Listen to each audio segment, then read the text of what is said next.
Good afternoon, football fans. This is Big Al. It's Tuesday, September 29th, 2020, and welcome back to the Week 3 edition of the week that was in the National Football League.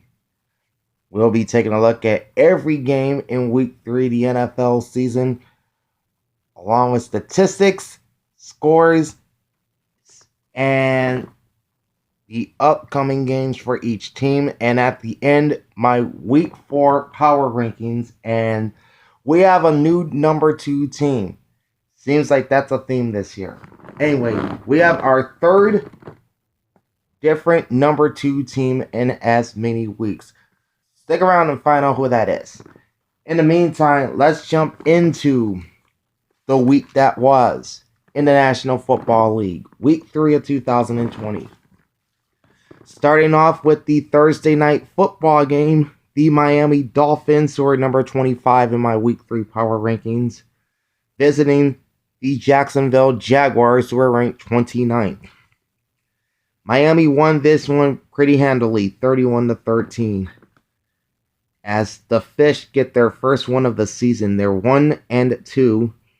And next up, Russell Wilson and the Seattle Seahawks will visit South Florida on Sunday, while the 1-2 Jacksonville Jaguars travel to Cincinnati to take on Joe Burrow and the Bengals. Starting off with the Miami Dolphins, Ryan Fitzpatrick was 18 of 20, completing 90% of his passes, so he pretty much did the same thing that Gardner Minshew did in Week 1. Anyway, Ryan Fitzpatrick was 18 of 20, completing 90% of his passes for 160 yards. With 2 touchdowns and no interceptions, he finishes with a 133.3 quarterback rating. He also carried the ball 7 times for 38 yards and a rushing score. Myles Gaskin had 66 yards on 22 rushes and 5 receptions for 29. Jordan Howard, 3 carries for just 1 yard. He also scored a touchdown. Devontae Parker, 5 receptions for 69 yards on 5 targets. Mike Gesicki, 1 catch for 15 yards and a touchdown on 3 targets. Preston Williams had 2 receptions, 7 yards, and a touchdown on 2 targets. Kamu Grier-Hill led Miami's defense with 5 tackles, 3 solo, and 1 sack. And Jerome Baker had 3 tackles and 1 pass defense. For the Jacksonville Jaguars, Gardner Minshew II was 30 of 42, completing 71.4% of his passes for 275 yards. With no touchdowns and 1 interception, he finishes with a 79 QB rating. Minshew also ran the ball 3 times for 22 yards. James Robinson had 11 rushes for 46 yards and 2 TDs, 6 receptions for 83. So that was a 129-yard day for James Robinson. Keelan Cole targeted 5 times, caught 4 passes for 43 yards. Chris Thomas, 5 receptions, 35 yards on 6 targets. Chris Conley had 3 receptions for 34 yards on 8 targets. Myles Jack paced Jacksonville's defense with 7 tackles, 3 solo. Josh Jones had 7 tackles and 6 solo. Miami's offense had 294 yards on 56 offensive plays, averaging 5.25 yards per play. They had 156 yards rushing and 156 yards passing, I should say, and 138 rushing. Jacksonville had 318 yards on 59 plays, averaging 5.39 yards per play. They had 246 passing yards and only 72 rushing yards. First downs were in favor of Miami, 23 for the Dolphins, 22 for the Jaguars. Third down conversions, no problem for one team, but a big problem for the other. Miami was 7 of 13 on third downs for 53.8% versus 3 of 10 for Jacksonville at 30%. Miami was also 1 for 1 on fourth downs, while Jacksonville was 0 for 3. The Dolphins defense had 31 tackles, 4 sacks, 1 forced fumble, 3 passes defensed, 1 interception, and no touchdowns, while Jacksonville's defense recorded 49 tackles, 35 solo, with 1 sack, no forced fumbles, no passes defense, no interceptions, and no touchdowns. Miami was flagged 6 times for 51 yards. Jacksonville, 8 penalties for 63. Time of possession favored Miami, 34 minutes and 22 seconds in time of possession for the Miami Dolphins versus 25 minutes and 38 seconds for Jacksonville. Closing line was the Jaguars minus 2.5. Closing margin was 18 points. Over-under at the close of the game was 49.5. The two teams combined for 44 points, 612 yards on 115 offensive plays. So 612 yards on 115 combined offensive plays. The two teams averaged 5.32 yards per play in this game. Oh, and this game finished under the 49.5. I picked Miami to win this game 27-17. Or no, I picked Jacksonville to win this game 27-17. I don't know why I wrote down Miami 27, Jacksonville 17, but I did pick the Jaguars to win straight up and to cover the 2.5 points. Given the fact that they lost by 18, that did not happen. So I lost both those picks. I'll also tell you how I did picking these games straight up and against the spread towards the end. So stick around until then for that. All right, now to the Sunday afternoon game, starting off with the Chicago Bears at the Atlanta Falcons. The Bears came in number 16 on my Week 3 power rankings. The Falcons were 27. Chicago wins this one on the road 30-26, and yet another lead blown by the Atlanta Falcons. Remember last week when they had that 20-0 lead against Dallas and they allowed the Cowboys to come back? Well, they didn't have that big a lead in this game, but they had one regardless, and they let it slip away, and they lost again. So the Bears are still perfect. They are 3-0 as they return home to play the Indianapolis Colts on Sunday, while the 0-3 Atlanta Falcons will be traveling to Lambeau Field to face Aaron Rodgers and the Packers on Monday night. All right, let's start off with the Bears. Mitchell Trubisky was 13 of 22, completing 59.1% of his passes for 128 yards, 1 touchdown, 1 interception, and a 76.8 quarterback rating. He also had 1 run in the game for 45 yards. However, he was benched in the second half, and off the bench comes in Nick Foles, their free agent acquisition from the Jacksonville Jaguars. The Super Bowl 52 MVP for the Philadelphia Eagles, making his Bears debut, completing 16 of 29 passes, 55.2% of his passes completed, for 188 yards, with 3 touchdowns and 1 pick, and a 95.2 passer rating. David Montgomery had 14 rushes, 45 yards, 2 receptions for 9 on 3 targets.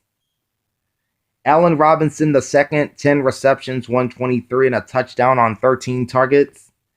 Jimmy Graham also getting involved, 6 catches, 60 yards, 2 TDs on 10 targets. Anthony Miller, 2 receptions, 41 yards, and a touchdown on 5 targets. Eddie Jackson paced the Bears defense with 5 tackles, 3 solo. Danny Trevathan, 4 tackles, 3 solo. Akeem Hicks, 3 tackles, 2 solo, and 1.5 sacks. He now has 3.5 sacks on the year.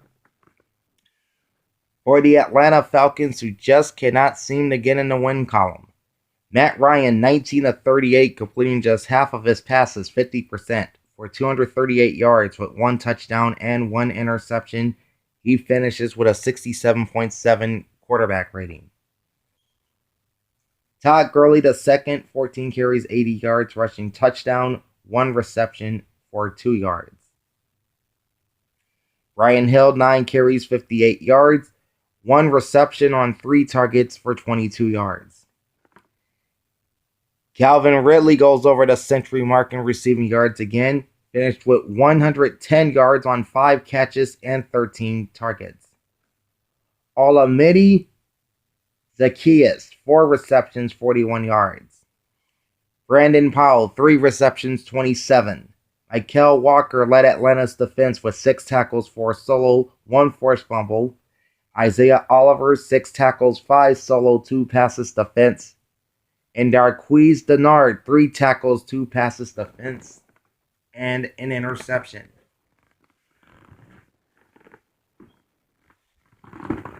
Alright, the Chicago Bears have 437 yards of offense on 76 offensive plays. They average 5.75 yards per play. They had 307 passing yards and 130 rushing yards.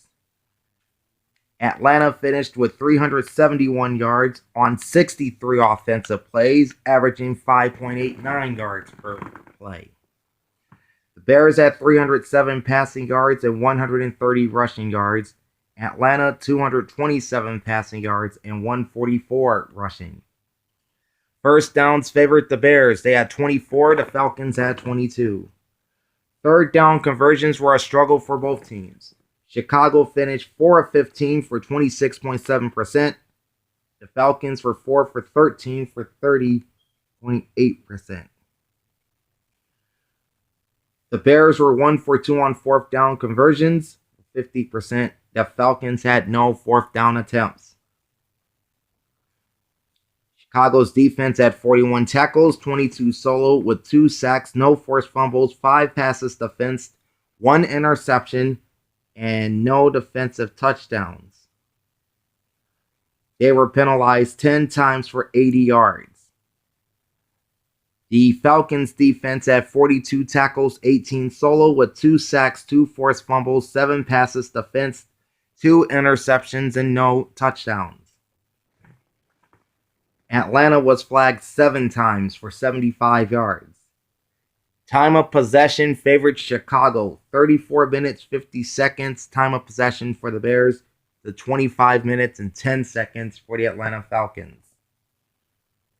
And this puts Chicago close to being in ball hawk territory. Now, as I said, ball hawks are teams that possess the ball for at least 35 minutes, and the Bears came within striking distance of that this week. Closing line was Atlanta minus 2.5. Final margin was 4 points. Over under at close was 46.5.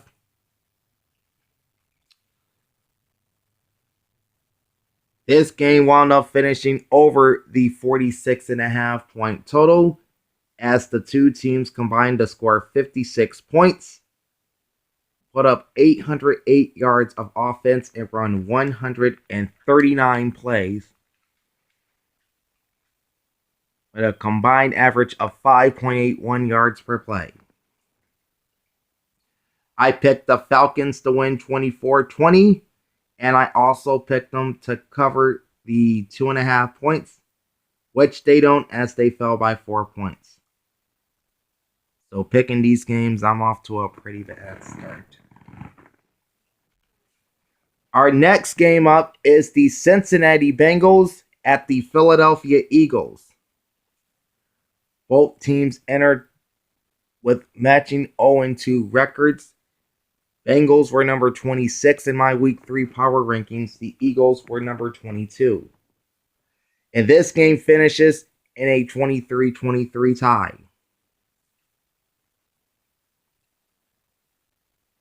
The Bengals will return home to host the Jacksonville Jaguars on Sunday, while the Philadelphia Eagles are off to San Francisco to battle the injury-riddled 49ers on Sunday Night Football. Both teams are now 0-2-1. All right. Joe Burrow, the rookie quarterback from LSU and the 2019 Heisman Trophy winner, but pretty solid. 31 of 44, completing 70.5% of his passes for 312 yards with 2 touchdowns, no interceptions. He finishes with a 105.5 quarterback rating. Joe Mixon has 17 rushes for 49 yards, 2 receptions for 16. Tyler Boyd went off, didn't get in the end zone, but he had 10 catches on 13 targets for 125 yards. Giovanni Bernard, 3 receptions, 50 yards. T. Higgins, 5 receptions, 40 yards, and 2 scores. A.J. Green, 5 receptions, 36 yards on 6 targets. Former Eagle Carlos Dunlap led Cincinnati's defense with 9 tackles, while Carl Lawson had 4 tackles, 2 sacks, and 1 forced fumble. As for the Philadelphia Eagles, who continued to struggle with their injured offensive line, Carson Wentz was 29 of 47, completing 61.7% of his passes for 225 yards with 1 touchdown and 2 more interceptions. This gives Wentz 6 INTs through 3 games. He finishes with a 62.8 quarterback rating.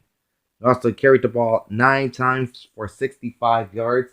And he had the rushing touchdown in the 4th quarter to tie the game and force overtime.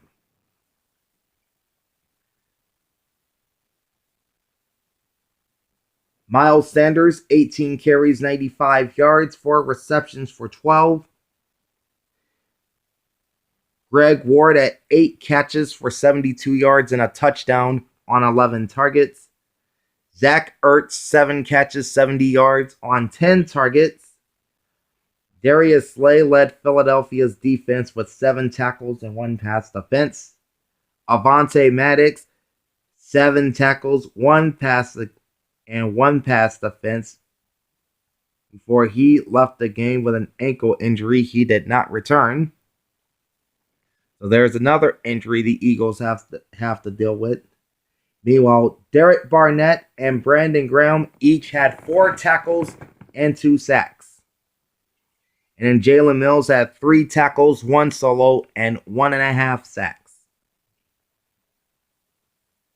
All right, the Cincinnati Bengals finishes with 304 yards of offense and ran 62 plays, averaging 4.90 yards per run, or yards per play.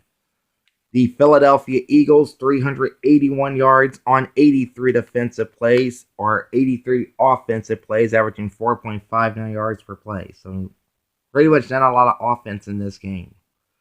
The Bengals had 256 yards passing and only 48 yards rushing, while the Eagles had 206 yards through the air and 175 on the ground. So they were able to run the ball against that porous front 7 of Cincinnati. First downs favored Philadelphia, 27-24. Third down conversions were a struggle for the Bengals. They were 3 of 13 on third downs, hitting 23.1% of their attempts. The Eagles not struggling on third down, at least not in this game. They were 10 for 21 for 47.6%. And neither team had a fourth down attempt in this game. The Bengals defense finished with 56 tackles, 29 solo, 3 sacks, 1 forced fumble, 7 passes defense, 2 interceptions, and no touchdowns. They were flagged 9 times for 73 yards. Meanwhile, the Philadelphia Eagles had 52 tackles from their defense, 32 solo. They had 9 sacks. And again, Derek Barnett, Brandon Graham, and Jalen Mills combined for 5.5 of those 9 sacks. They had no forced fumbles, 6 passes defense, no interceptions, and no touchdowns. And they were hit hard with the flag this week. 11 penalties for 93 yards. Time of possession goes in favor of the Eagles at 37 minutes and 44 seconds versus just 32 minutes and 16 seconds for Cincinnati. Closing line was Philadelphia minus 5.5, and since this game ended in a tie, there was no margin. Over-under at close was 47 points. This game finished just 1 point below it, as the two teams scored 46. They combined for 685 yards on 145 offensive plays, averaging 4.72 yards per play. So again, not exactly offensive fireworks from these teams. I picked the Eagles to win 28-21 and to cover the 5.5 points, but I'll settle for the tie in this instance. All right. We stay in the Keystone State for our next game, the Houston Texans at the Pittsburgh Steelers. The Texans came in at number 18 in my Week 3 power rankings, while the Steelers were number 8. Steelers get this one at home, 28-21. They remain undefeated at 3-0. And next up, they travel to Nashville to face the Tennessee Titans. More on how they did in their game with the Vikings a little later. Meanwhile, the 0-3 Texans return home to host the Minnesota Vikings. We'll start off with the Pittsburgh Steelers, as Big Ben Roethlisberger was 23 of 36, completing 63.9% of his passes for 237 yards with 2 touchdowns and no picks, and a 101.3 quarterback rating. James Conner had himself a great game, 18 carries, 109 yards, and a touchdown, 4 receptions for 40 yards. So nearly a 150-yard game for the former Pitt Panther, James Conner. Anthony McFarland Jr., 6 carries, 42 yards, 1 reception for 7. Eric Ebron, 5 receptions on 7 targets for 52 yards and a touchdown. Juju Smith-Schuster, 4 catches on 5 targets for 43 yards and a score. James Washington, 5 receptions, 36 yards on 7 targets. Vance McDonald, 3 receptions, 35 yards. Mike Hilton paced the Steelers' defense with 8 tackles, 1 pass defense, and 1 interception. Mika Fitzpatrick had 5 tackles, while Bud Dupree recorded 1 tackle and 1.5 sacks. For the Houston Texans, Deshaun Watson was 19 of 27, completing 70.4% of his passes, 264 yards with 2 touchdowns and 1 interception, and a 110.7 quarterback rating. And David Johnson, much like any other running back that played the Steelers this year, he was held in check. 13 carries, 23 yards, and a rushing touchdown. 2 receptions for another 23 yards. And Deshaun Watson also had 1 carry for 5 yards. Randall Cobb, 4 receptions, 95 yards, and a touchdown. Will Fuller, the 5th, 4 receptions on 5 targets for 54 yards and a touchdown. Then Kenny Stills had 3 receptions for 35 yards. Benardrick McKinney had 8 tackles, 5 solo to lead the Houston defense. Zach Cunningham, 8 tackles, 6 solo. And Vernon Hargraves III, 6 tackles, 1 pass defense. Eric Murray, 5 tackles, 1 forced fumble, and 1 pass defense. All right, the Steelers had 387 yards on 74 offensive plays, averaging 5.23 yards per play. The Houston Texans had 260 yards on only 43 offensive plays. They averaged 6.05 yards per play. The Steelers had 218 passing yards and 169 rushing yards, while the Texans had 231 passing yards and 29 rushing yards. First downs were nearly a 2-1 edge to Pittsburgh. 25 first downs for the Steelers versus 13 for Houston. And both teams, for the most part, were hitting their third downs. Steelers finished 8 for 18 for 44.4%, while the Texans were 5 for 12 for 41.7%. Steelers converted on both of their fourth down attempts, while the Texans had none. Pittsburgh's defense had 40 tackles, 31 solo, with 5 sacks, no forced fumbles, 4 passes defense, 1 interception, again that was from Hilton, and no defensive touchdowns. They played a pretty clean game, only 2 penalties for 14 yards. The Texans defense had 55 tackles, 35 solo, with 2 sacks, 1 forced fumble, 3 passes defense, no interceptions, and no touchdowns. They were flagged 4 times for 49 yards. So again, both teams kept the penalties at a minimum. Time of possession favors Pittsburgh at 36 minutes 51 seconds rather. 36 minutes and 51 seconds. Texans were at 23 minutes and 9 seconds time of possession. Closing line was the Steelers minus 3.5. Margin finished at 7 points.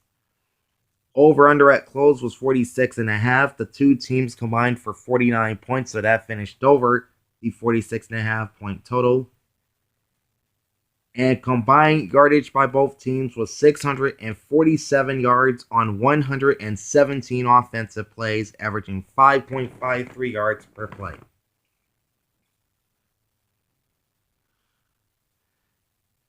I picked the Steelers to win this game 28-13. And I also picked them to cover the 3.5 points, which they do, winning by 7. All right, now to the Las Vegas Raiders at the New England Patriots. And both teams were literally right next to each other in my power rankings in Week 3, as Vegas came in at number 13 and New England a spot below them at 14. But it's New England that wins on this day 36-20.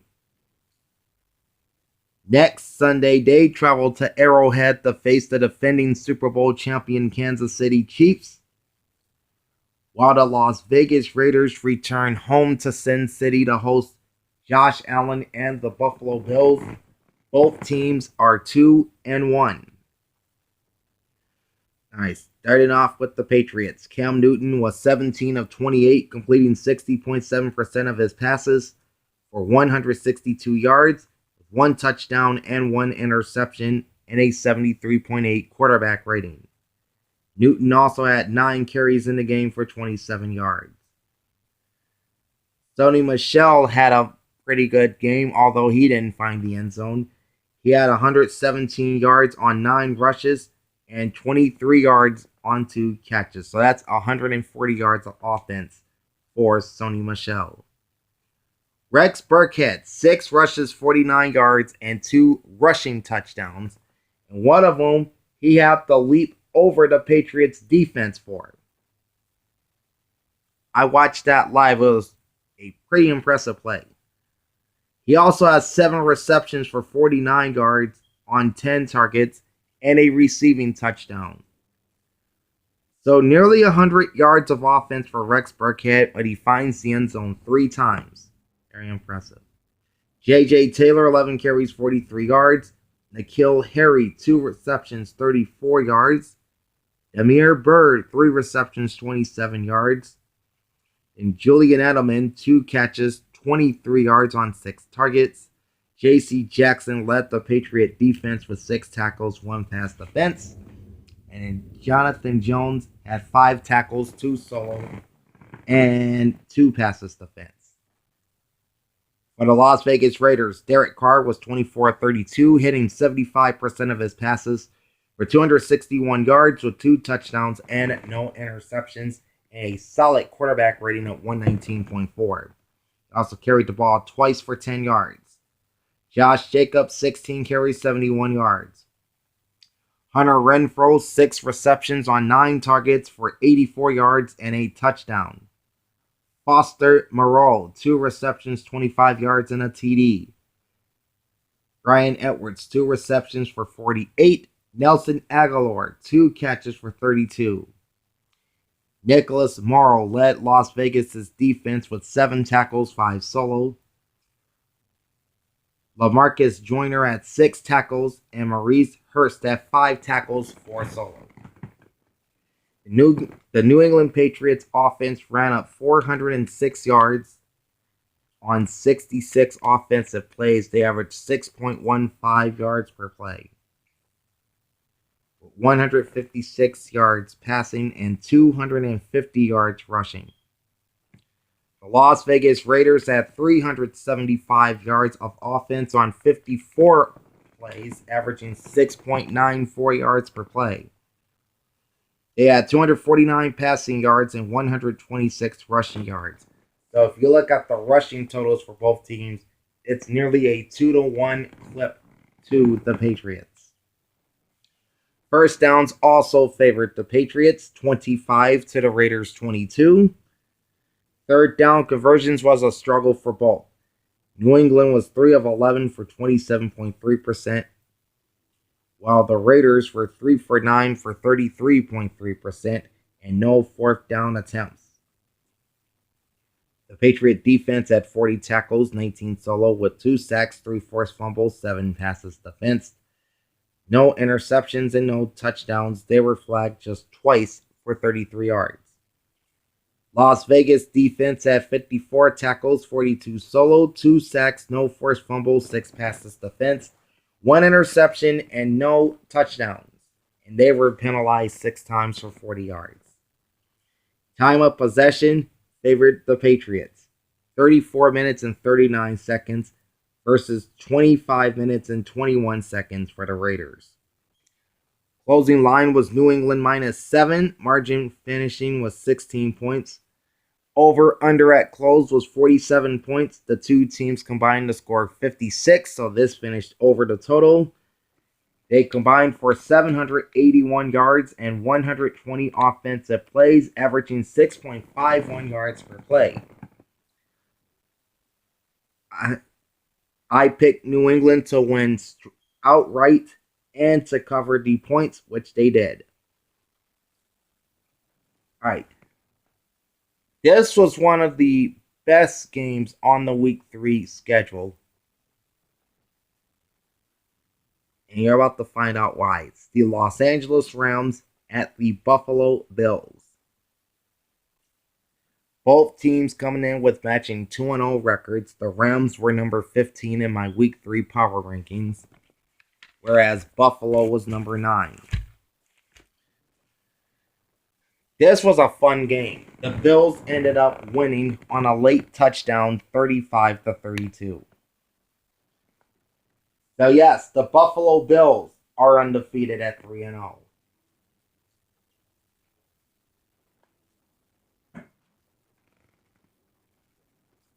They're off to Sin City to face the aforementioned Raiders on Sunday.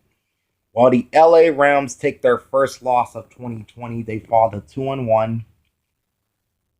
They return to SoFi Stadium to host the New York Football Giants. And that's the banged up New York Football Giants. All right, looking at the Buffalo Bills, since they are the team that won. Josh Allen, 24-33, completing 72.7% of his passes for 311 yards. How about 4 touchdown passes and only 1 interception?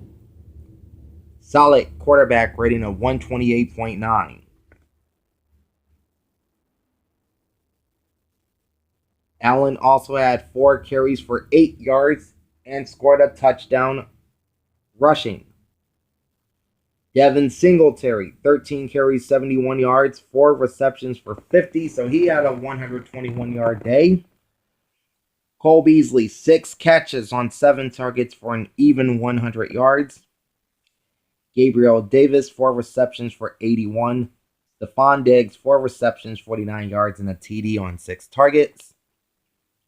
Tyler Kroft, 4 receptions, 24 yards, 2 touchdowns on 5 targets. Lee Smith at 1 catch for 1 yard, and it went for a score as well. Teron Johnson led Buffalo's defense with 10 tackles, 9 solo. Matt Milano, 7 tackles, 6 solo, with 1 sack and 1 pass defense.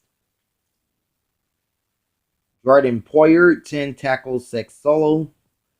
And Levi Wallace, he was a busy man on that Bills defense. 6 tackles, 3 solo, with 1 pass defense and 1 interception. For the Los Angeles Rams, Jared Goff was 23 of 32, completing 71.9% of his passes for 321 yards with 2 touchdowns and 1 interception, and a 111.6 QB rating. Goff also had 4 yards on 2 carries and a rushing touchdown. So both quarterbacks threw multiple touchdown passes and ran for an additional touchdown as well. All right. Darrell Henderson Jr., 20 carries for 114 and a touchdown, and 1 catch for 6 yards. Malcolm Brown, 7 rushes, 19 yards. Cooper Kupp, 9 catches on 10 targets for 107 and a touchdown. Robert Woods, 5 catches, 74 yards, and a receiving touchdown, as well as 3 carries for 30 yards, so he finished with over 100 yards from scrimmage. Josh Reynolds, 4 receptions, 60 yards. Tyler Higbee, who had a 3-touchdown game against the Eagles last week, didn't find the end zone on Sunday. He had 2 catches for 40 yards on 2 targets. Taylor Rapp led the LA defense with 6 tackles, 5 solo. Troy Hill, 5 tackles, 2 solo. John Johnson III had 5 tackles, 3 solo, 1 pass defense, and an interception. And then Aaron Donald, 5 tackles, 4 solo, 2 sacks, and 1 forced fumble. The Buffalo Bills had 375 yards of offense on 54 plays, 6.94 yards per play, 274 yards passing, and 101 rushing. Los Angeles finished with 478 yards on 64 plays, averaging 7.47 yards per play, 311 yards passing, and 167 rushing. First downs favored LA, 28-23. Third down conversions, both had very little trouble in converting those. Buffalo was 5 of 10 for 50%. LA was 6 for 10 for 60%. Fourth down conversions, 1 for 1 for the Bills, 0 for 1 for the Rams. Buffalo's defense had 54 tackles, 37 solo, with 2 sacks, no forced fumbles, 4 passes defensed, 1 interception, and no touchdowns. The Bills were flagged 5 times for 55 yards. The LA Ram defense had 44 tackles, 30 solo, with 4 sacks, 1 forced fumble, 2 passes defense, 1 interception, and no touchdowns. They were flagged 3 times for 30 yards. Time of possession favored Los Angeles, 32 minutes, 12 seconds versus 27 minutes, 48 seconds for Buffalo. Closing line was the Bills, minus 1.5. Margin was 3 points. Over under at close is 46.5. The two teams shot past that total as they combined for 67 points, 853 yards of offense on 118 plays, averaging a robust 7.23 yards per play. All right. I took Buffalo to win outright 27-23, and I also picked the Bills to cover that small point spread, which they did, winning by 3.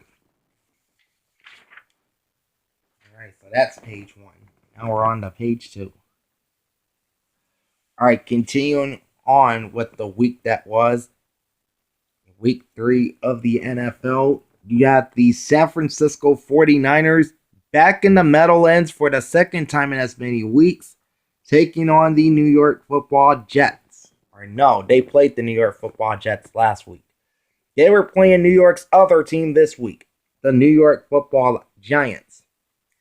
San Francisco came in at number 5 in my week 3 power rankings, the Giants at 31.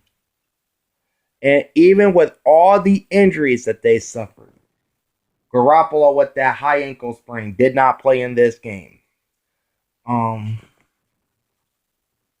You were also minus Raheem Mostert.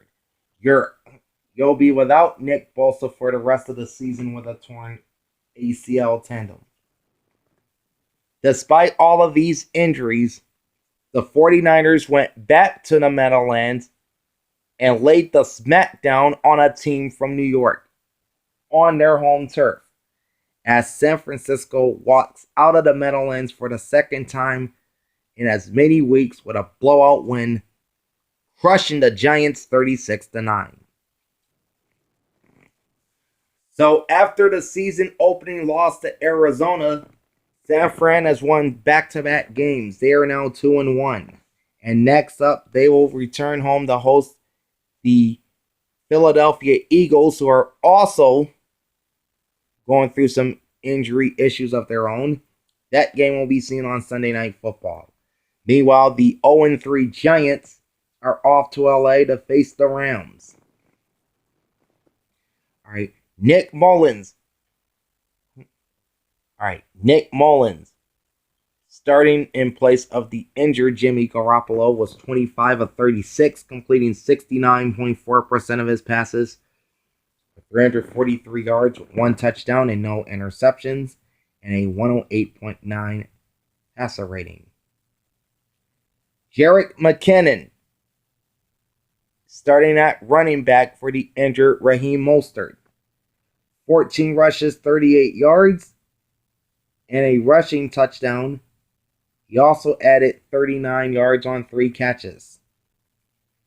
Brandon Aiyuk, 3 rushes, 31 yards, and a rushing touchdown. 5 receptions for 70.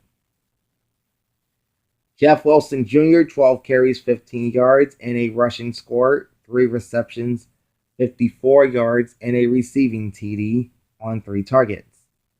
Kendrick Bourne, 4 receptions, 63 yards on 6 targets. Ross Dwelley, 4 receptions on 4 targets for 49 yards. Or rather, 41 yards. K'Waun Williams, 3 tackles, 1 solo with 1 pass defense. Marcel Morris, 3 tackles, 2 solo, 2 forced fumbles, 1 pass defense. And then Fred Warner, 2 tackles, 1 pass defense, and 1 interception were your defensive leaders for the San Francisco 49ers. Not much to talk about for the Giants. Daniel Jones, a.k.a. Danny Dimes. He wasn't dropping dimes in this game, though. 17 of 32, completing 53.1% of his passes for 179 with no touchdowns and 1 interception and a 56.6 quarterback rating, plus 49 yards on 5 rushes. Devonta Freeman, the one-time Atlanta Falcon, at 5 carries for 10 yards. He's now the starting running back in place of the injured Saquon Barkley, who of course tore his ACL last week in the loss to the Bears. He's done for the rest of the year.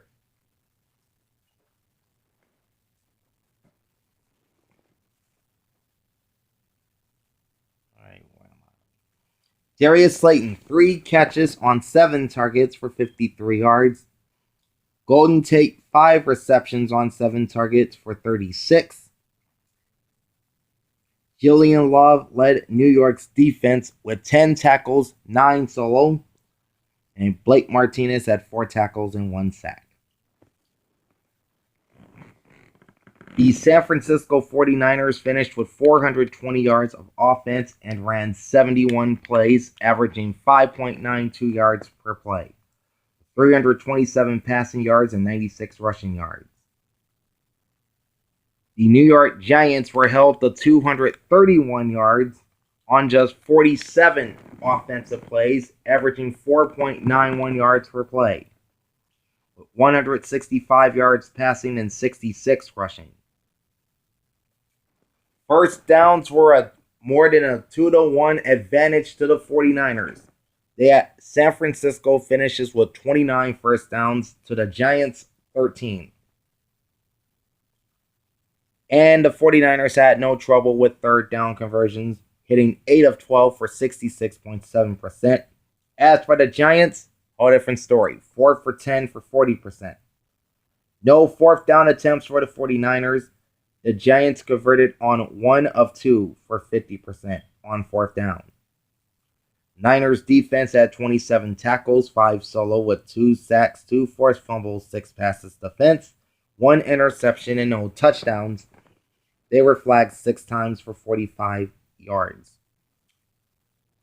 New York's defense had 43 tackles, 8 solo, 2 sacks, no forced fumbles, 7 passes defense, no interceptions, and no touchdowns. And they were penalized 5 times for 28 yards.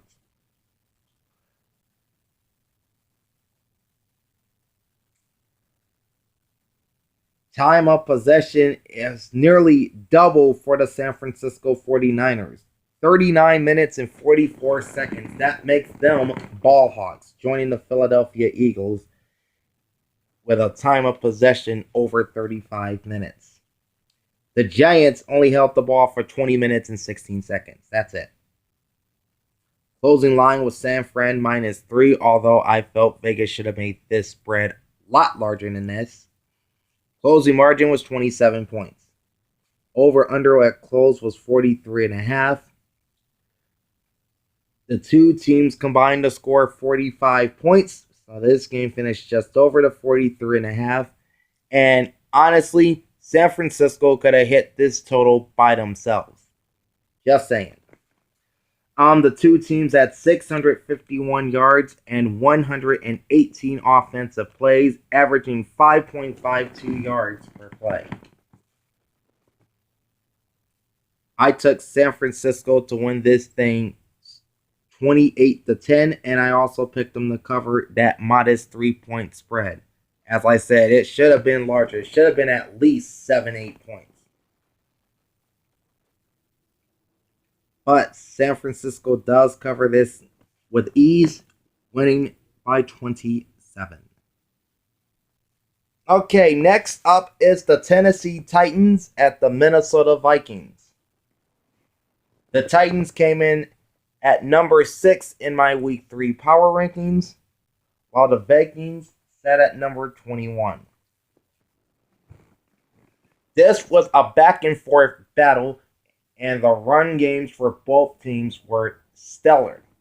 But in the end, it's Tennessee that pulls off the win on the road 31-30. So they remain undefeated at 3-0.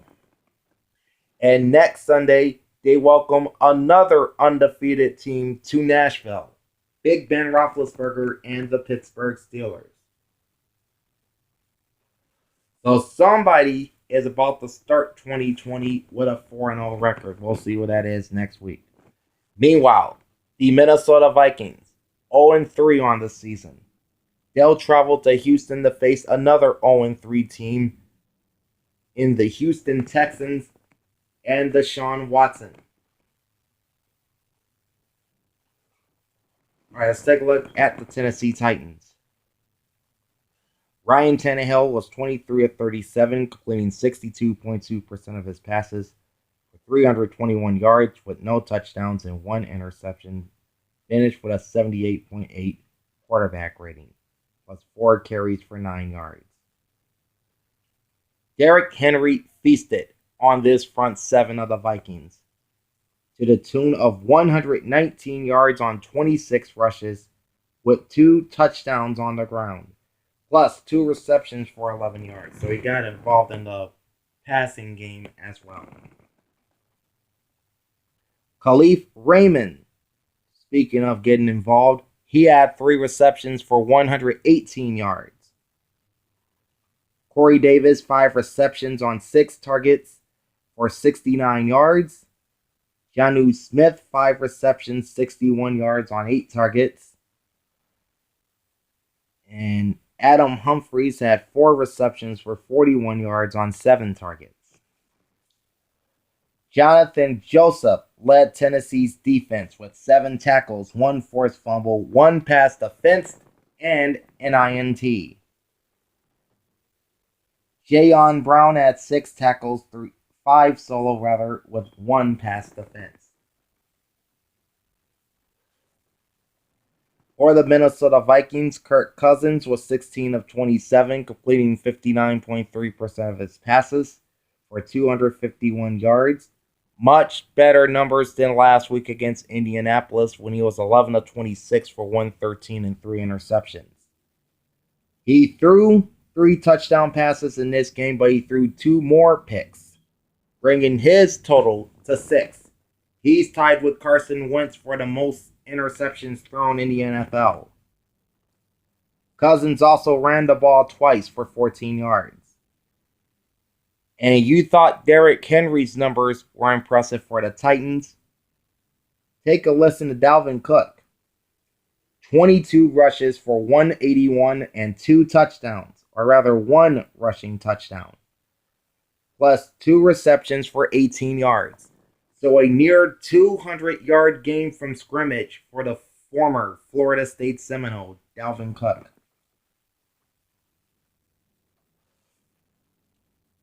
Justin Jefferson had a monster game. He had 7 catches for 175 and a touchdown. Adam Thielen, 3 catches on 5 targets for 29 yards and a TD. And then Kyle Rudolph, 2 receptions on 3 targets for 11 yards, and he scored. Eric Kendricks paced the Viking defense with 6 tackles, 2 solo, 1 pass defense. Harrison Smith has 6 tackles, 3 solo, 1 pass defense, and an interception. And Anthony Horner has 6 tackles, 4 solo with 1 pass defense. The Tennessee Titans finished with 444 yards of offense on 72 offensive plays. They averaged 6.17 yards per play. They had 318 passing yards and 134 rushing yards.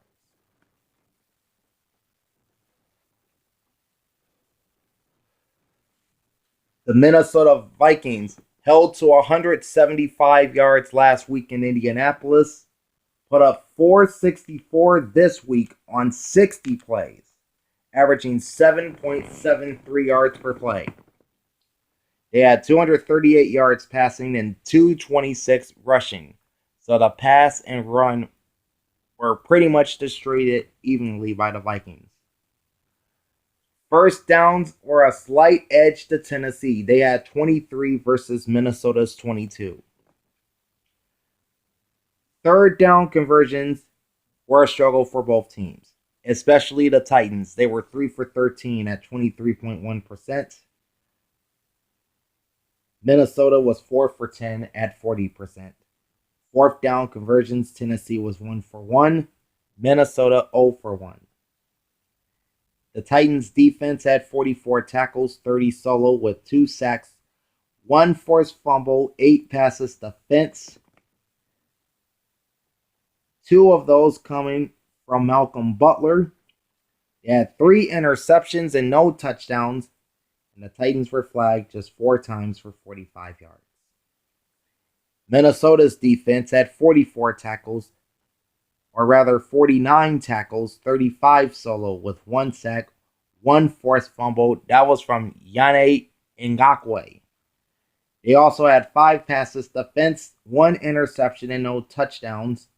They were flagged only 3 times for 20 yards. So both teams keeping the penalties at a minimum, with just 7 total flags thrown on both teams.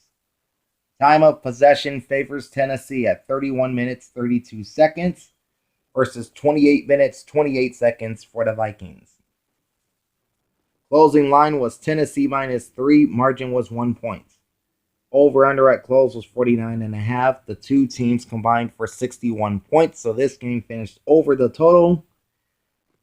And the offense was working for both teams, especially the ground games.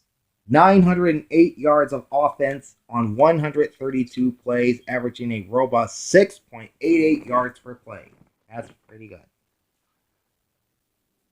I picked Tennessee to win outright 24-14, and I also picked them to cover the 3 points, which they did. Or, no, they did not. Minnesota, as the home underdog, actually covered the 3 points despite losing by that single point. So that's it for the Titans and Vikings.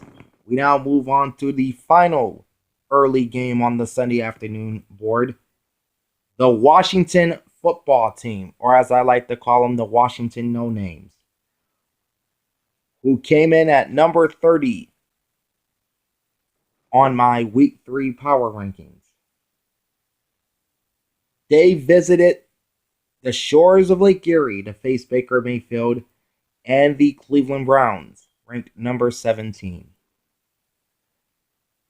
The Browns won this one 34-20 as Cleveland improves to 2-1. And there's an interesting note here about the Browns. I'll tell you about that shortly. Next week, the Browns travel to Dallas to face Dak Prescott and the Cowboys, while the 1-2 Washington No-Names return to D.C. to host their Beltway neighbors to the north, Lamar Jackson and the Baltimore Ravens. As for the aforementioned Baker Mayfield, he was 16-23, completing 69.6% of his passes for 156 yards with 2 touchdowns and no interceptions. He had a 117.3 QB rating and only 1 yard rushing on 1 rush attempt. Nick Chubb getting his yards running. 19 carries, 108 yards and 2 touchdowns, and 1 reception for 2. Kareem Hunt, 16 carries, 46 yards, 2 receptions for 18, and a receiving touchdown. Odell Beckham Jr. had 4 catches on 6 targets for 59 yards. Jarvis Landry, 4 receptions, 36 yards on 4 targets. Austin Hooper, 3 receptions, 25 yards on 4 targets. Harrison Bryant, 1 reception, 3 yards and a TD. Carl Joseph led the Browns defense with 4 tackles, 2 solo, 1 pass defense, and 1 interception. And then B.J. Goodson had 3 tackles, 1 pass defense, and an interception. Now, as I mentioned, I had a note about the Cleveland Browns. They are 2-1 on the year. This is the first time since 2014 that the Cleveland Browns finished September with a winning record. And only the 4th time since they returned to the NFL in 1999 that they've done it. As for the Washington No-Names, Dwayne Haskins Jr. at 21 for 37, completing 56.7% of his passes for 224 with 2 touchdowns and 3 INTs. Yeah, that'll drag down your quarterback rating, which it did for Haskins. He finished with a 58.8. Also 2 carries for 2 yards. Antonio Gibson, 9 rushes, 49 yards, and a touchdown, 3 receptions for 11. Scary Terry McLaurin, 4 catches on 8 targets for 83 yards, 1 rush for 3. Dontrell Inman, 3 receptions for 18 yards. J.D. McKissick, 5 rushes, 15 yards, 3 receptions for 37. Jonathan Allen led Washington's defense with 7 tackles, 5 solo, plus a sack. John Bostic, 5 tackles, 1 solo. And then Troy Apke had 4 tackles and 1 pass defense. All right, the Cleveland Browns had 300 yards on 60 plays. So they averaged 5 yards per play. They finished with 142 yards passing and 158 rushing. Washington, meanwhile, had 309 yards on 59 plays. averaging 5.24 yards per play, 206 yards passing, and 103 rushing. Each team had 19 first downs in this game. The Browns were 5 of 14 on third down attempts. That's 35.7%. Washington 5 of 11 for 45.5%. And both teams were 1 for 1 on fourth downs. Cleveland's defense had 38 tackles, 21 solo with 3 sacks, 3 forced fumbles, 6 passes defense, 3 interceptions, and no touchdowns. They were flagged 6 times for 50 yards. Washington's defense had 48 tackles, 26 solo with 2 sacks, 1 forced fumble, 1 pass defense, no interceptions, no touchdowns, and they were flagged 4 times for 40 yards. Time of possession favored the Cleveland Browns at 33 minutes and 37 seconds, whereas Washington held the ball for 26 minutes and 23 seconds. Closing line was the Browns -7, margin was 14 points. Over under at close was 45, total points was 54, so this game finished over the final OU total. The two teams combined for only 609 yards of offense on 119 plays, averaging 5.12 yards per play. I picked Cleveland to win this game straight up 21-17, but I did pick Washington to cover the 7 points, which they don't, losing by 14. So that's another ATS loss for me. All right, let's jump to the late games on Sunday afternoon, starting off with the Carolina Panthers at the Los Angeles Chargers. The Panthers were number 28 in my Week 3 power rankings, whereas the Chargers were ranked 20th. Carolina goes to LA and beats the Chargers 21-16. Next Sunday, they return home to host the Arizona Cardinals, while the Chargers will travel east to face Tom Brady and the Bucs in Tampa. Both teams are 1-2. For the Carolina Panthers, Teddy Bridgewater was 22 of 28, completing 78.6% of his passes for 235 with 1 touchdown and no picks, and a 113.5 QB rating, plus 2 carries for 12 yards. Mike Davis, inserted as the running back for the injured Christian McCaffrey, had 13 rushes for 46 yards, 8 catches for 45, and a touchdown reception. DJ Moore, 2 catches on 4 targets for 65. Robbie Anderson, 5 catches on 6 targets for 55. And Curtis Samuel, 4 grabs on 4 targets for 45 yards, 4 rushes for 7. Shaq Thompson led the Panthers defense with 8 tackles, 3 solo, 1 forced fumble, 2 passes defense on top of all of that. And Justin Barnes has 7 tackles, 6 solo. And Jeremy Chinn, that's C-H-I-N-N, 2 N's on the end. He had 6 tackles. For the Chargers, Justin Herbert, making his second straight start for the injured Tyrod Taylor, with 35 of 49, completing 71.4% of his passes for 330 yards with 1 touchdown and 1 interception. He closes with an 88 passer rating. Herbert also ran 3 times for 15 yards. Oh, last week I said Justin Herbert played his college ball at UCLA. That's not true. He played at Oregon, not UCLA. Anyway, Austin Eckler, 12 carries, 59 yards, and a touchdown, 11 receptions for 84. So that puts him over 100 yards from scrimmage. Keenan Allen was a beast. 13 receptions for 132 and a touchdown. He was targeted 19 times. Targeted or thrown to 19 times. Hunter Henry had 5 catches for 50 yards on 7 targets. Jalen Guyton, 2 receptions, 23 yards. Kazir White led LA's defense with 8 tackles, 5 solo. Nazir Adderley, 7 tackles, 5 solo. And then Michael Davis had 5 tackles, 4 solo.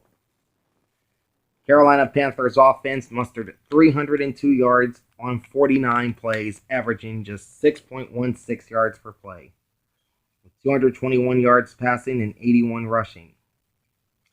Chargers at 436 yards of offense on 73 plays, averaging 5.97 yards per play. They had 319 yards passing and 117 rushing. First downs were nearly 2-1 to the LA Chargers. They had 26 versus Carolina's 14. The Chargers had no problems with third down conversions, 10 for 15 at 66.7%. Carolina did have problems on third down, 3 out of 12 for 25%. Neither team had a fourth down attempt.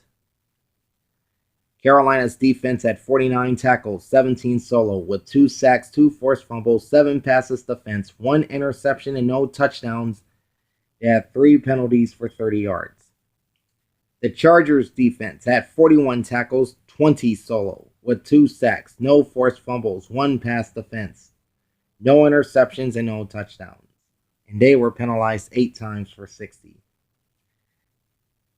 Time of possession in favor of the Los Angeles Chargers in this game, 31 minutes, 12 seconds versus 28 minutes and 48 seconds for the Panthers. Closing line was LA minus 6, margin was 5 points. Over-under at close was 44.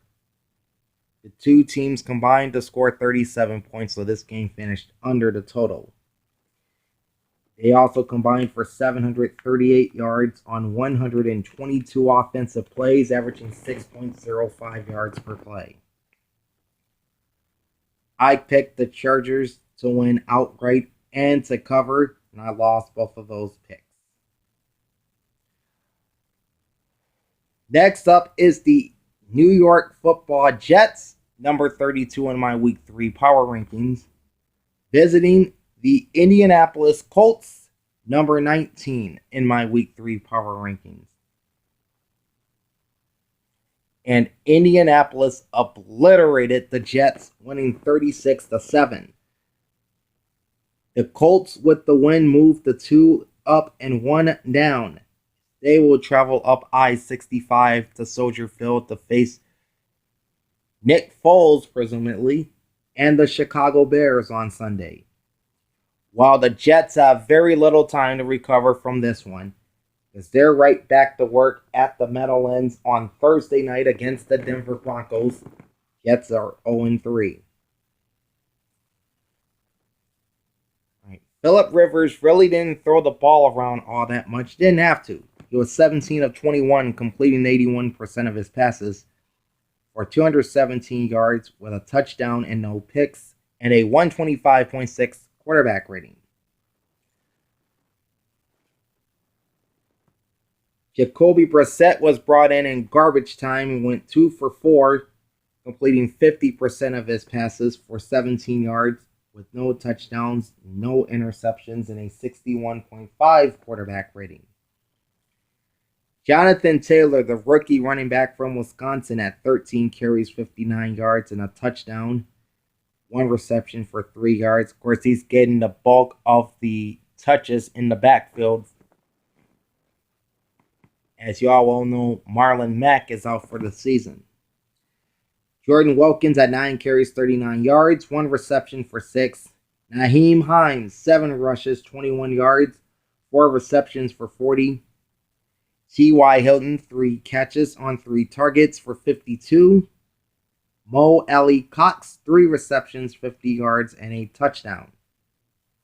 Darius Leonard paced the Colts defense with 7 tackles, 3 solo and 1 pass defense.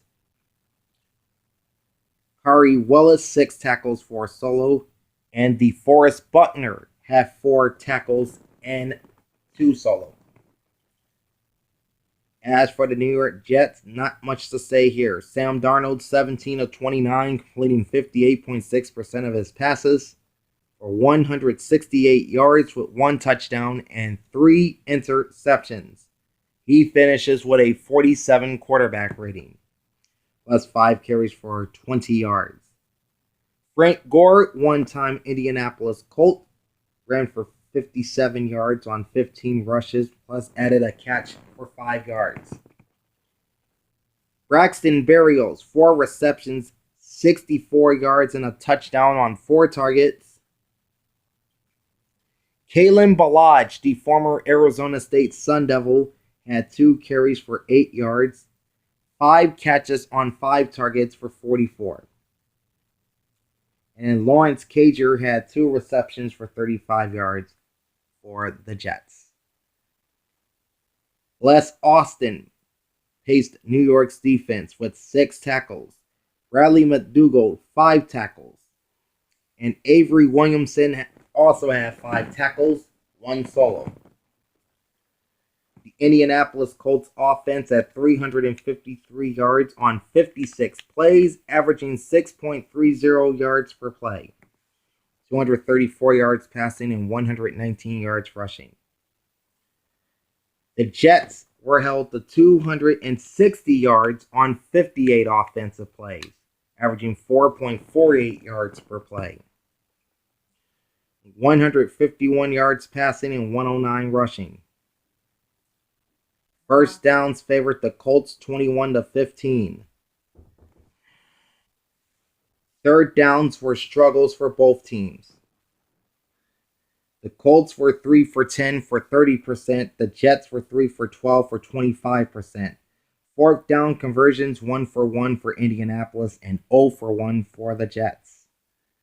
The Colts defense at 49 tackles, 37 solo with 2 sacks, no forced fumbles, 5 passes defense. 2 of those coming from Xavier Rhodes. They also had 3 interceptions. 2 of those were returned for touchdowns. 1 from Xavier Rhodes, the other from T.J. Carey. Indianapolis was flagged 4 times for 40 yards. And the New York Jets had 43 tackles from their defense, 21 solo tackles. And their defense was pretty quiet outside of that. They had no sacks, no forced fumbles, 4 passes defense, no interceptions, and no touchdowns. They were penalized 7 times for 57. And time of possession, slight advantage to the Colts. 30 minutes and 8 seconds versus 29 minutes and 52 seconds for the New York Football Jets. Closing line was Indianapolis minus 12, biggest spread on the board in week 3. Margin was 29 points. Over-under was set at 44. The 2 teams finished just 1 point below it at 43. The Colts and Jets combined for 613 yards of offense on 114 plays, averaging 5.38 yards per play. And of course, given the fact that the Jets are a straight-up dumpster fire at this point, I picked the Colts to win outright and to cover that massive 12-point line, which they do easily, winning by 29. All right, next up, the first of 3 games on the Week 3 schedule, hitting teams both ranked in my top 10. Yet the Dallas Cowboys ranked at number 10 in my Week 3 power rankings, traveling out to the home of the 12th man, even though the 12th man was not in attendance, to face Russell Wilson and the Seattle Seahawks, who came in at number 3 on my Week 3 power rankings. This was a back and forth affair from start to finish, and Seattle ends up winning this one 38-31. So the Hawks are off to a 3-0 start. Next Sunday, they travel all the way to South Beach to face the Miami Dolphins, while the Dallas Cowboys were still trying to piece everything together. They dropped to 1-2, and they will host Baker Mayfield and the Cleveland Browns at Jerry World come Sunday. Speaking of Russell Wilson, he was 27 of 40, completing 67.5% of his passes for 315 yards and 5 more touchdown passes to no interceptions. He had a 130.7 passer rating. By the way, Russell Wilson leads the NFL with 14 touchdown passes in 3 games, and he has thrown 5 touchdown passes in each of his last 2 games. Just wanted to get that in. Russell Wilson also has 6 rushes for 22 yards. Chris Carson has 14 rushes for 64 yards, 3 receptions for 12 yards. He left the game with an apparent leg injury. Don't know whether or not he'll play against the Dolphins, but according to Seahawks head coach Pete Carroll, he does have a shot at playing in Miami on Sunday, so we shall see as the week progresses. 2 Seahawks receivers finished over the century mark in receiving yards. DK Metcalf had 4 receptions on 4 targets for 110 and a touchdown. But not as impressive as Tyler Lockett. 9 receptions on 13 targets for an even 100 yards. And he caught 3 of Russell Wilson's 5 TDs.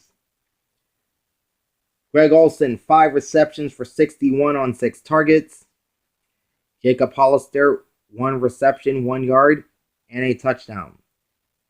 Seattle's defense was led by Shaquille Griffin at 11 tackles, 1 pass defense, and 1 interception.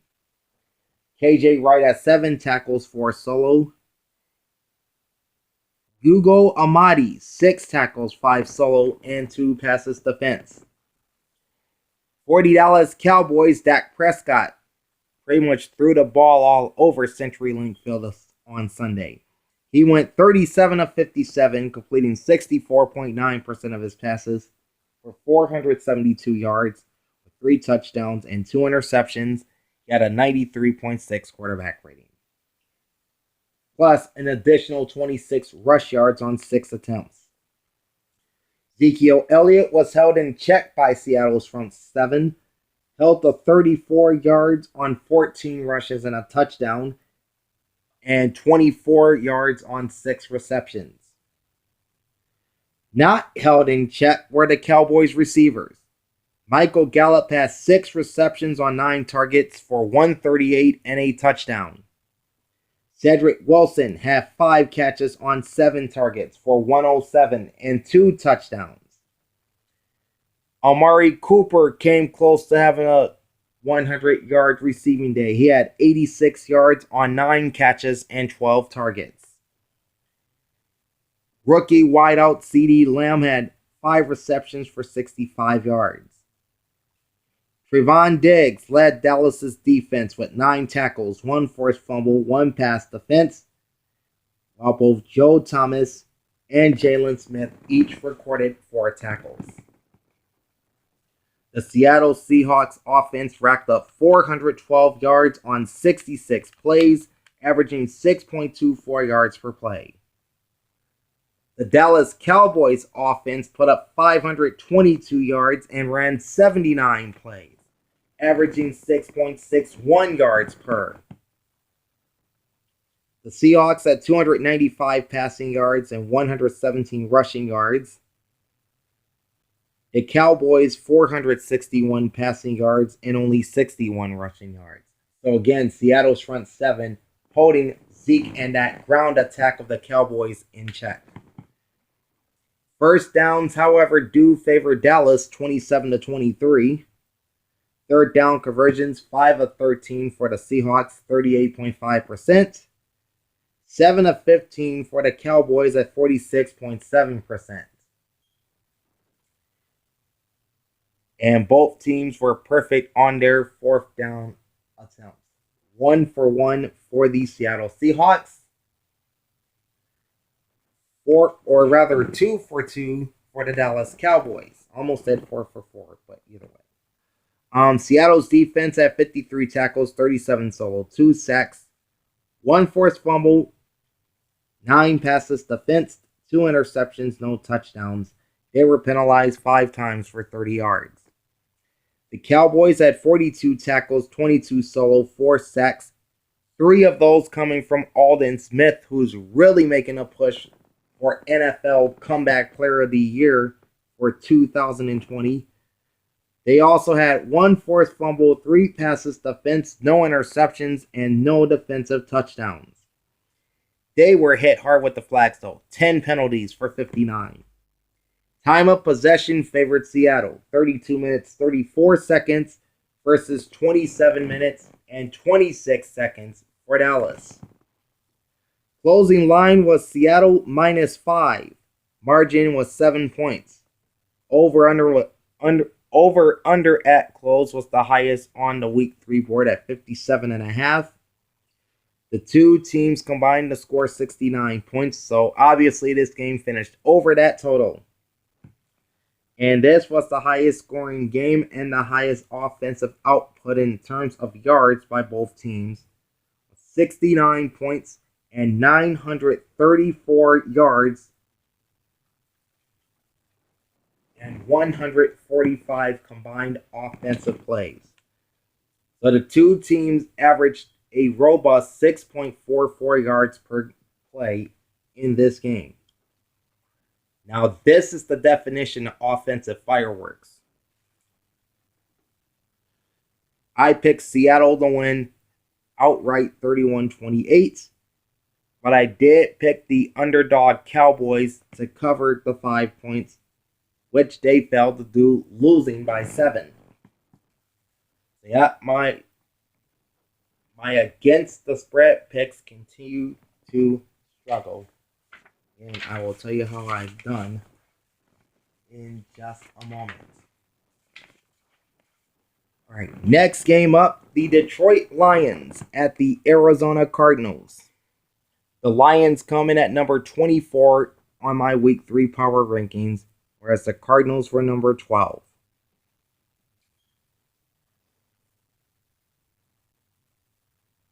The Lions still this one on the road 26-23 as they got a Matt Prater field goal as time expires. The Lions get their first win of 2020. They're now 1-2. Next up, they'll host Drew Brees and the New Orleans Saints at Ford Field on Sunday. While the Arizona Cardinals suffered their first loss of 2020, they dropped the 2-1 and they are off to Charlotte. Face Teddy Bridgewater and the Carolina Panthers.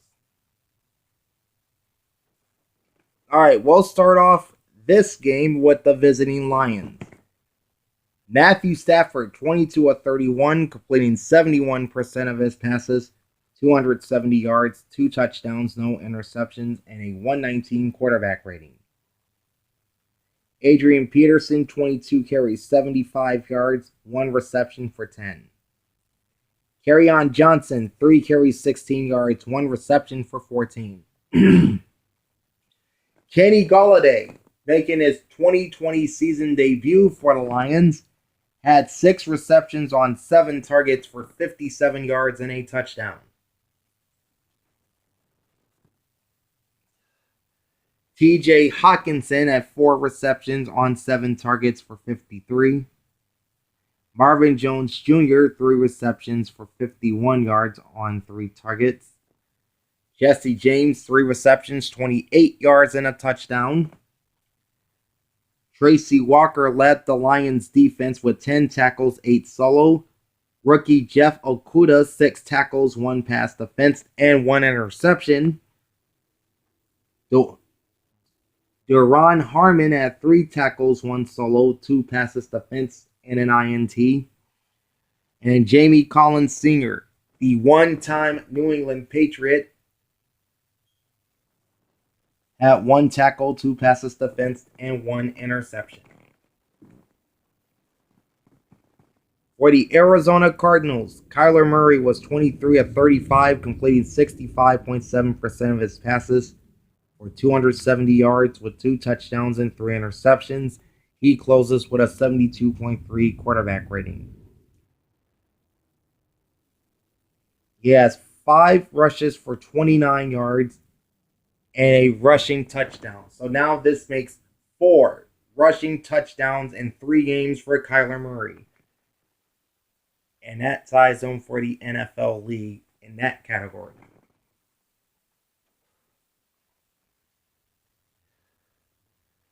Kenyan Drake, 18 carries, 73 yards, 1 reception for 6. DeAndre Hopkins, no touchdowns again, but well over 100 yards receiving. He had 10 catches for 137 on 12 targets. Keyshawn Johnson, that's K-E-E capital S-E-A-N Johnson, not Keyshawn, the New York Jets wide receiver Johnson. 2 receptions for 24 yards. All right, Budda Baker had 8 tackles, 1 past the fence to lead the Arizona defense. And he had surgery. I think he's having surgery today on his thumb. It appears he has some torn ligaments in one of his thumbs, so he's going to have surgery on it. He will not play next Sunday at Carolina, but he hopes to be back for Week 5 when the Cardinals travel to the Jets in New York.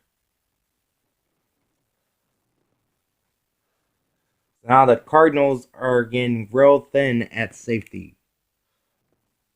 Devondre Campbell had 4 tackles, 2 solo.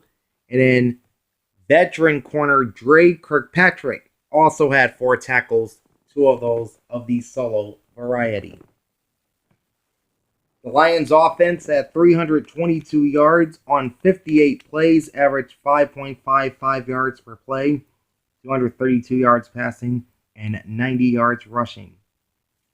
The Cardinals had 377 yards of offense on 62 plays, averaging 6.08 yards per play, with 268 yards passing and 109 rushing.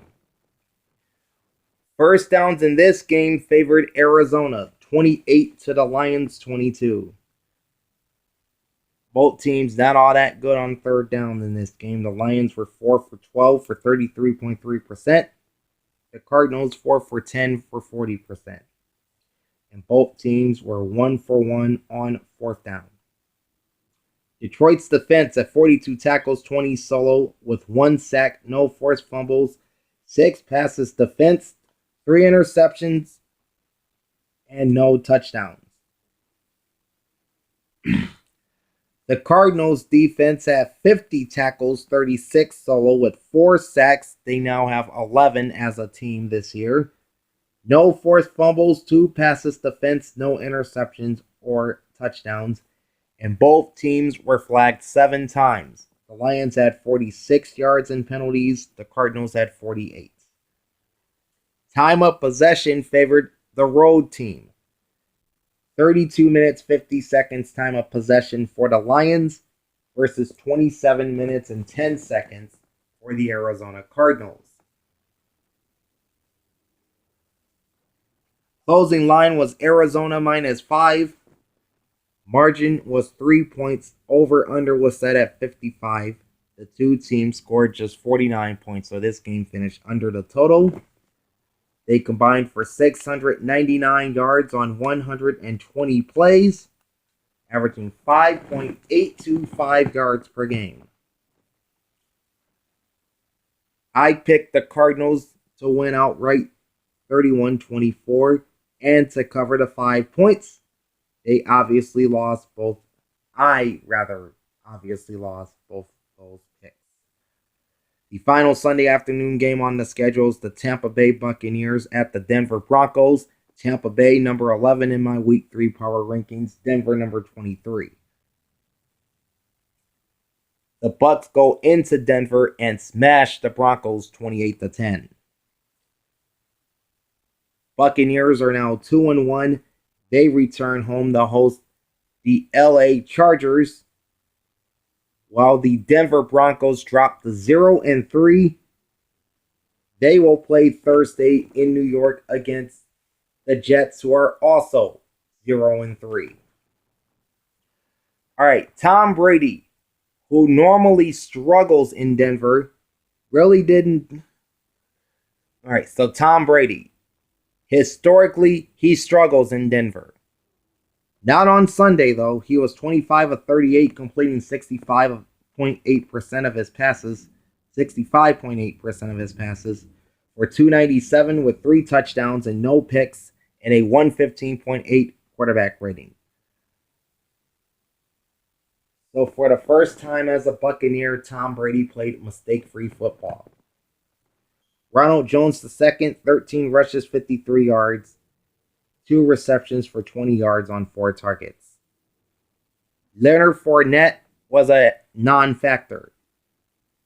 Held to 15 yards rushing on 7 attempts and 7 yards receiving on 2 catches. Scotty Miller, 3 receptions, 83 yards on 5 targets. Chris Godwin, 5 receptions, 64 yards and a touchdown. He left this game with a hamstring injury. We'll see how that affects his status for Sunday against the Chargers as the week goes on. Rob Gronkowski finally getting involved in Bruce Arians' offense. 6 receptions, 48 yards on 7 targets. Mike Evans, 2 receptions for 2 yards. Both of them were 1-yard touchdown receptions. And then O.J. Howard had 3 catches for 49. Jamil Dean led Tampa's defense with 6 tackles, 4 solo. Shaquille Barrett, 5 tackles, 4 solo with 2 sacks.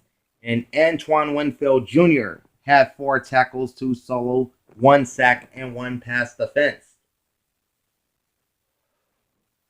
For the hometown Denver Broncos, Jeff Driscoll, 17 of 30, completing 56.7% of his passes for 176 with 1 touchdown, 1 interception. He closes with a 71 passer rating. He also ran the ball 3 times for 14 yards. Now, keep in mind, Jeff Driscoll was the man inserted at quarterback after Drew Lock went down with an injury. He's out for upwards of 6 weeks. Driscoll gets benched in this game in the 4th quarter. And off the bench, Brett Rypien had 53 yards passing with no touchdowns and an interception. He completed 8 of his 9 passes, 88.9%, and closes with a 51.6 quarterback rating. Melvin Gordon III could not run against that Tampa Bay front 7. Gordon was limited to 26 yards rushing on 8 attempts and 12 yards on 4 catches. Rookie wide receiver Jerry Jeudy had 5 receptions for 55 yards. Noah Fant, 5 receptions, 46 yards on 10 targets. Tim Patrick had 4 grabs for 43 and a touchdown. Justin Simmons led the Bronco defense with 7 tackles, 6 solo. Josie Jewell, 5 tackles, 3 solo. And then Shelby Harris, he had a great day. 3 tackles, 2 solo, 2 sacks, and 1 pass defense. Tampa Bay's offense at 353 yards on 63 plays, averaging 5.60 yards per play. 285 yards passing and 68 yards rushing. The Denver Broncos offense was limited to 226 yards on 53 plays, averaging a mere 4.26 yards per play. They had 184 passing yards and only 42 rushing yards. So the ground games for both teams were very ineffective. All right. First downs favored the Buccaneers. They had 17, while the Broncos had 13. Tampa Bay was 8 for 16 on 3rd downs for 50%. Denver struggled in this area, 5 for 14 at 35.7%. 4th down conversions, Tampa Bay was 1 for 1. Denver was 0 for 1. The Buccaneer defense had 36 tackles, 15 solo, with 6 sacks on Broncos quarterbacks. 6. 1 forced fumble, 5 passes defense, 2 interceptions, They picked off each Bronco quarterback once and no defensive touchdowns. Penalties were killers. Tampa Bay had 9 penalties for 71 yards. The Denver Broncos defense finished with 46 tackles, 32 solo, with 2 sacks, no forced fumbles, 3 passes defense, no interceptions, and no touchdowns. They were flagged only 4 times for 30 yards. Time of possession favored Tampa Bay, 33 minutes, 2 seconds, to the Broncos' 26 minutes and 58 seconds. Closing line was Tampa -6. Final margin was 18 points. Over under at close was 42.5. The two teams combined for 38 points, so this game finished just under the number. And this was the lowest offensive output of any game, yards-wise, in Week 3. 579. 579 total yards of offense by the two teams, and 116 offensive plays, averaging just 4.99 yards per play. I picked Tampa Bay to win outright 20-16, and I made the foolish decision in having the Broncos cover the 6 points. Losing by 18, I regret my decision in that case. Okay, moving on to Sunday Night Football. Drew Brees and the New Orleans Saints hosting Aaron Rodgers and the Green Bay Packers. This is the second of the 3 games where the 2 teams involved were ranked in the top 10 in my power rankings, as Green Bay was number 4 in my Week 3 power rankings and New Orleans was 7th. The Packers made it back-to-back losses for the Saints as they go into the Superdome and win 37-30. Green Bay remains undefeated at 3-0, and next week they'll host the Atlanta Falcons on Monday Night Football. As for the Saints, they lose back-to-back games, drop their record to 1-2. They have a chance to right the ship on Sunday when they visit Matthew Stafford and the Lions at Ford Field in Detroit. All right, Aaron Rodgers for the Packers, 21-32, completed 65.6% of his passes, 283 yards, 3 touchdowns, no interceptions, and a 124.9 quarterback rating. On top of that, he had 12 yards rushing on 2 attempts. Aaron Jones, 16 carries, 69 yards, and a touchdown, 2 receptions for 17. Allen Lazard went off in this game, 6 receptions on 8 targets for 146 and a touchdown. Robert Tonyan, 5 receptions, 50 yards, and then Jace Sternberger had 3 receptions for 16. Sorry. And then Mercedes Lewis, the former Jacksonville Jaguar, now the Packers tight end, had 1 catch for 18 yards, and that 1 catch went for a score. Ty Summers led the Packers defense with 6 tackles, 3 solo. Darnell Savage, 5 tackles, 3 solo. And then Chris Barner had 4 tackles. For the hometown Saints, Drew Brees was 29-36, completed 80.5% of his passes for 288 yards with 3 touchdowns and no interceptions. He had a higher quarterback rating than Aaron Rodgers at 127.8. Alvin Kamara, 6 carries, 58 yards, but he was very instrumental in the passing game. 13 catches on 14 targets for 139 and 2 receiving touchdowns. So if you had Alvin Kamara on your fantasy team, you're going to get a bunch of points, especially for his receiving numbers. Latavius Murray, 12 rushes, 58 yards, 1 reception for 7. Emmanuel Sanders, 4 receptions on 5 targets for 56 yards, and his first touchdown in a New Orleans uniform. Traquan Smith, 4 receptions on 6 targets for 42. Malcolm Jenkins led the Saints defense with 7 tackles, 5 solo. Demario Davis, 6 tackles, 5 solo, 1 sack. Chauncey Gardner-Johnson, 6 tackles, 5 solo. Marshawn Lattimore had 6 tackles, and Janoris Jenkins had 4 tackles, 2 of those solo. The Packers finished with 369 yards of offense on 58 plays, averaging 6.36 yards per play, with 271 yards passing and 98 rushing. The Saints had 397 yards of offense on 56 plays, averaging 7.09 yards per play, with 275 yards passing and 122 rushing.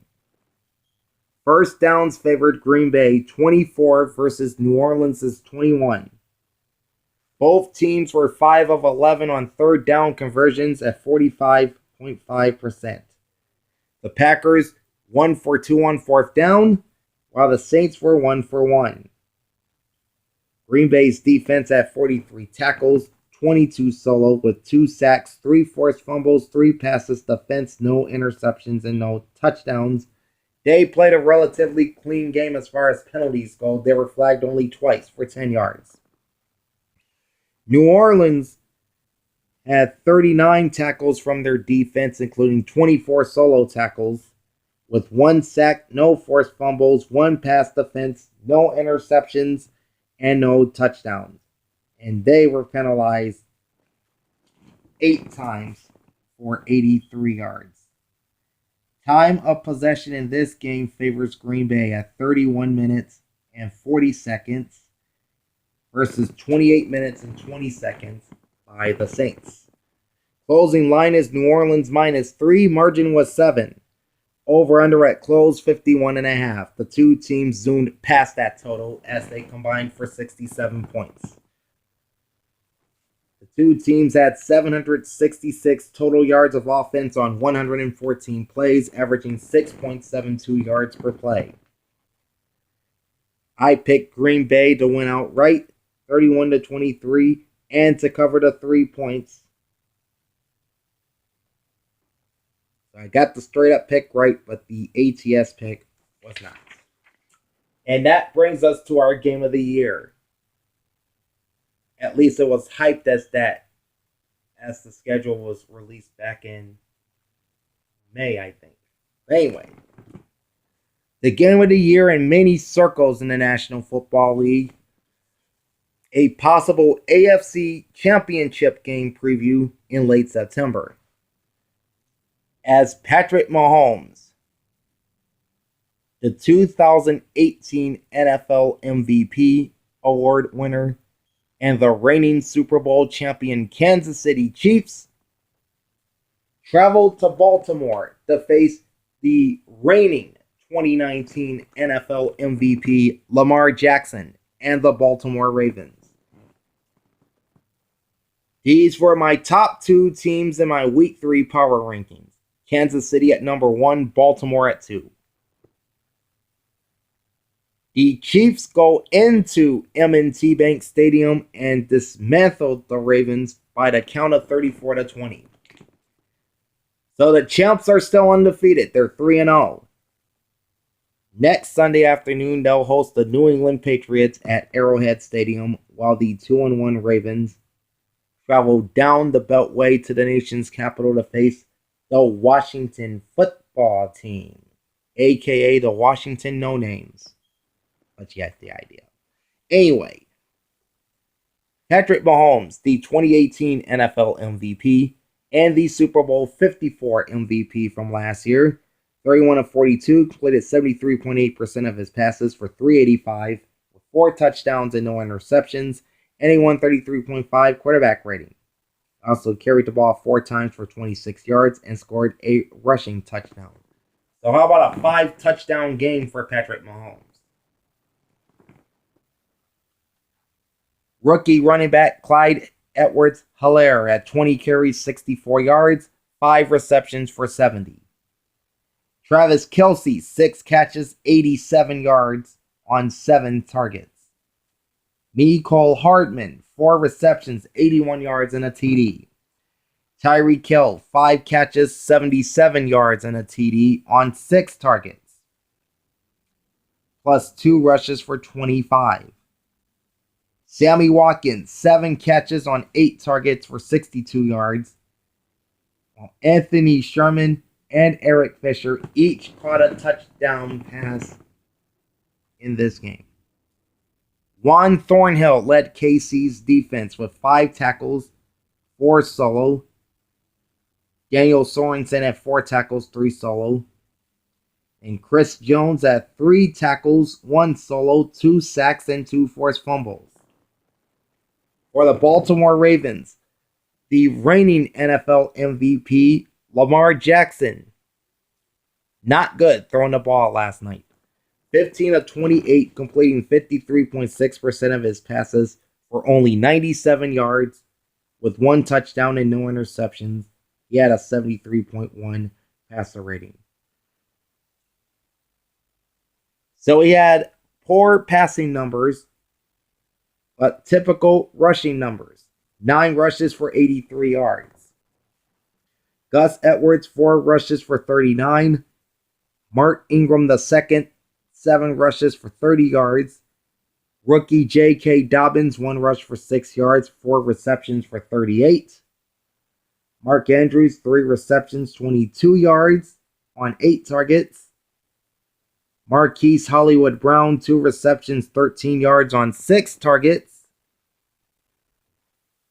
And Nick Boyle had a touchdown reception in this game. Brandon Williams led Baltimore's defense with 7 tackles.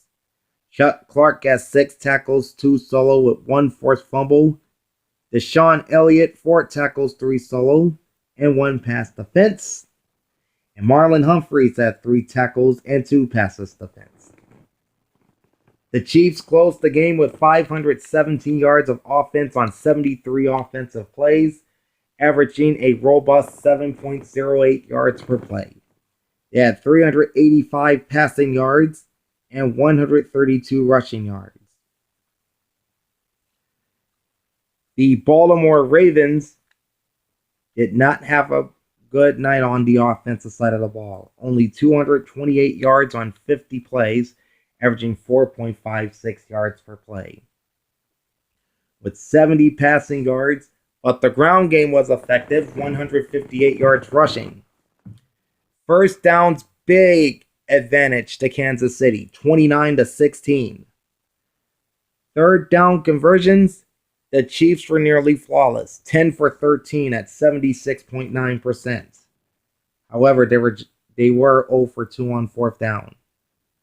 The Ravens struggled on 3rd down, 3 for 9 for 33.3%, and 0 for 1 on 4th down. The Chiefs' defense had 32 tackles, 16 solo, with 4 sacks, 2 forced fumbles, 3 passes defense, no interceptions, and no touchdowns. They were penalized 6 times for 38 yards.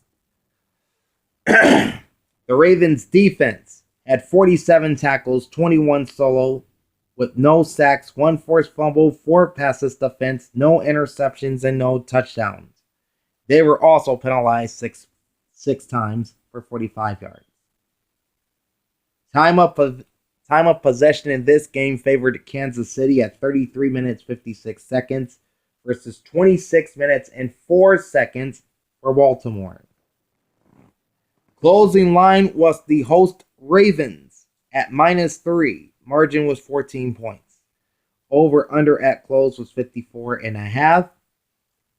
The two teams scored 54 points, so they came very close to covering or hitting that number. If one team had scored one more point, they would have gotten there. The two teams combined for 745 yards of offense on 123 plays, averaging 6.06 yards per play. I took Baltimore at home straight up 34-28, and I also had them covering the 3 points, but since they lost, I was unsuccessful in both those picks. All right, so how did I do on my picks? We'll start with the bad first, and that's the picks against the spread. I was 5-10-1 against the spread this week. That's 34%. Not good. And for the year, I am 22-25-1 against the spread. That's just a shade under 47%. My straight up picks, though, I'm doing very well in. 10-5-1 straight up this week. That's 65.6%. And overall for the year, I'm at 36-11-1, which is 76%. After 3 weeks, I will definitely take that.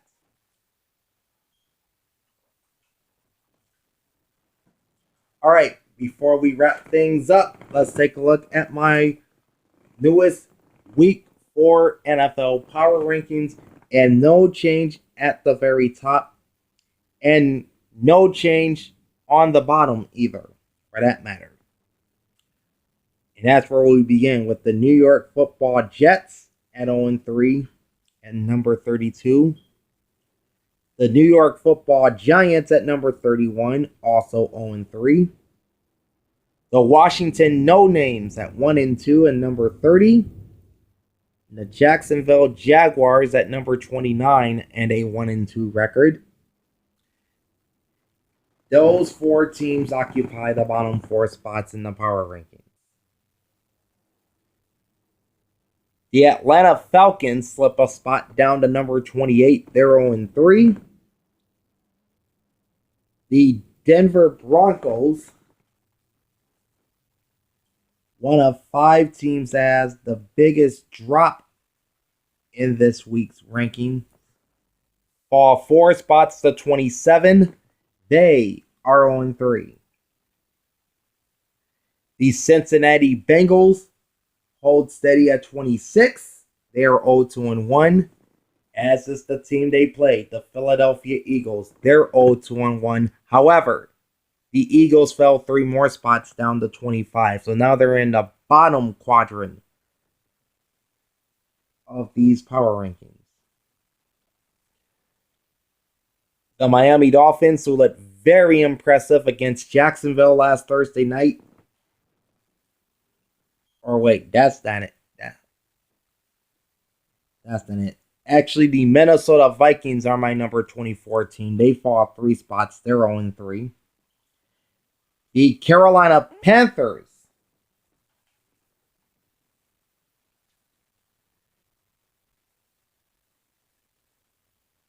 tie for the biggest jump in this week's power rankings. They move up 5 spots to number 23. They are now 1-2.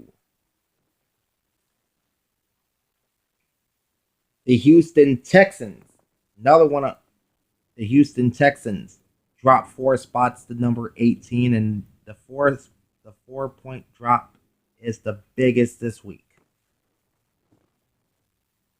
The Miami Dolphins actually moved up 3 spots to number 21 after their impressive win over Jacksonville. The Detroit Lions jumped 2 spots to 20,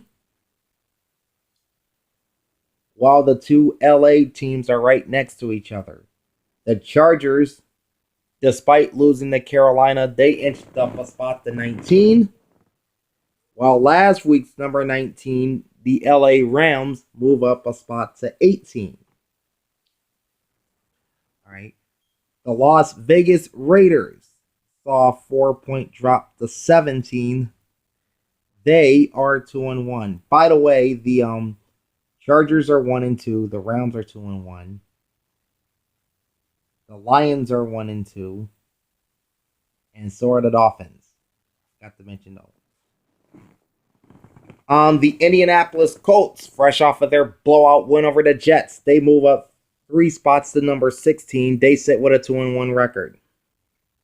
Followed by the Arizona Cardinals, falling 3 spots to 15 after losing at home to the Lions. They're 2-1.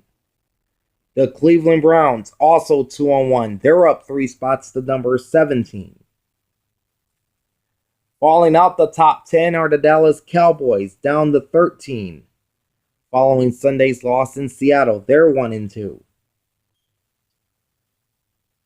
The Chicago Bears jump. The Chicago Bears at 3-0 jump 4 spots to number 12. The New Orleans Saints also falling out the top 10. They're down 4 spots to 11. Biggest drop. All right. The Tampa Bay Buccaneers inch up 1 spot back into the top 10. They're 2-1. The New England Patriots tied the Carolina Panthers for the biggest jump in my power rankings, moving up 5 spots to number 9. They're 2-1. The Tennessee Titans, despite their narrow victory in Minnesota, slipped 2 spots to 8. And then the Buffalo Bills, with that thrilling win over the Rams, they're up 2 spots to 7. Both teams are 3-0. The Baltimore Ravens, last week's number 2, they dropped 4 spots to number 6 after their home loss to Kansas City. They're 2-1. And then you've got the Pittsburgh Steelers replacing the Ravens in the top 5, jumping 3 spots to number 5. They're 3-0. The San Francisco 49ers at number 4. The Green Bay Packers at number 3. And our third team to hit number 2 in as many weeks, the Seattle Seahawks, all inched up 1 spot. San Francisco is 2-1, while both Green Bay and Seattle are 3-0. And then the reigning, defending Super Bowl champion Kansas City Chiefs remain in that top spot. They're 3-0. So that is the week that was for week 3 in the National Football League. I'm about to get to work here on week 4. In the meantime, like, comment, and subscribe to my channel. Ring the bell twice every time I post a new vid.